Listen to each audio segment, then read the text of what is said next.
대통령이 계엄을 선포하면서 국회가 자유민주주의 체제를 붕괴시키는 계물이 됐다고 주장하면서 얼마 전 국회가 당시 정부가 일을 못하게 하려는 예산안 감액 수정안 예산결산특별위원회 자리 처리와 정상적인 일을 하려는 국무총리 탄핵, 감사원장 탄핵 등 29건의 탄핵으로 국정마비를 가져왔기 때문에 이런 것들을 체제 전복 기도로 규정한 것으로 비상계엄을 선포했다고 발언을 한 적이 있습니다.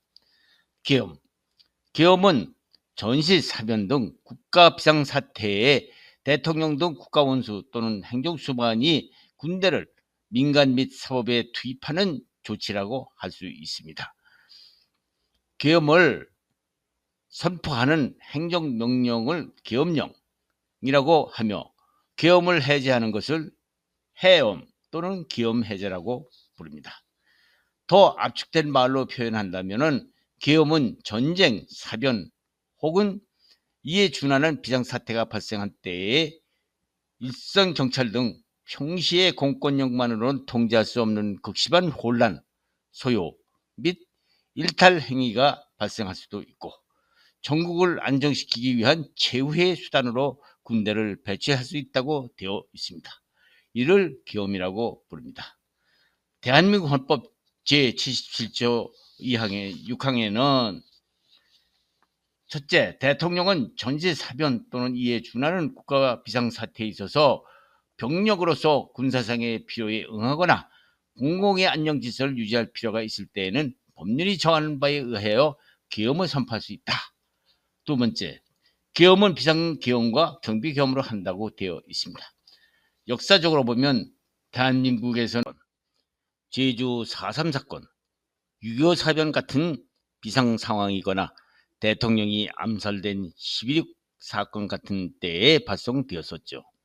그러나 계엄하면 발동된 상황이 실질적인 국가 위기 상황에 발령한 것이어야 되는데 서울의 봄 영화에서 보듯이 특정 군부 쿠데타나 특정 세력의 권력 정치나 정권 유지, 반정부 시위 진압을 위한 수단인 경우 시민들의 기본권을 제한하는 등 용도로 악용된 경우 부정적으로 보아서 국민들 머리에는 좋지 않게 머리에 트라우마처럼 남아있죠. 그래서 국민들은 지금도 계엄이라고 하면 부정적인 시선으로 보는 경우가 많습니다. 우리가 자주 접하였던 영화, 드라마, 소설 등조차 정부의 계엄 선포는 현대 민주주의 국가에서는 어지간하면 보기 힘듭니다.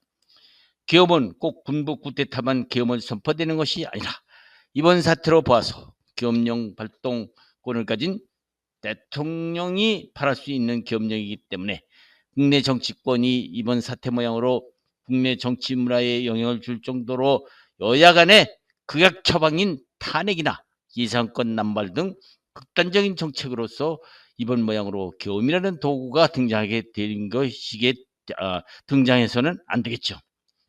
세상은 역지사지입니다. 말로만 통합하면서 행동은 극단적 행동으로 국민을 분열시키는 행동으로서 해서는 안 되겠죠. 국민들은 어디 바보입니까?